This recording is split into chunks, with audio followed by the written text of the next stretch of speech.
आपण मैंने तो सब मो चैनल देखुवे कि सब रंग बजार साइड प्लट पकाए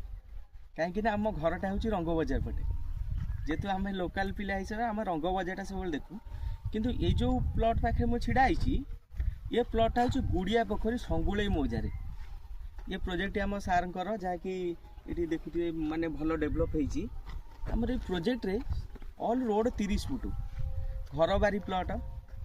देखो पाखे घर हरिका आप घर कही रहीपर आ सहित आम बाउंड्री वाल दौचु इलेक्ट्रिक प्लांटेसन करके भी सब हो गला खाली इलेक्ट्रिक दबार अच्छी कारण अभी तो किसी शुभ दिखाई घर कि स्टार्ट करना जदि एम स्टार्ट करेंगे आम इमिडिएट भी करेन्ट ये पहुँचे देवु ये प्लट टी गुड़िया पोखरी छकरू मात्र 2 किलोमीटर दूर में पड़ुची आम ये प्रोजेक्टा देखते ये बर्तमान कि जहाँकि आम ये सब कम भी चली बर्तमान आम ये प्लट भी सब आवेलेबल अच्छी आ ये जो बोर्ड देखुं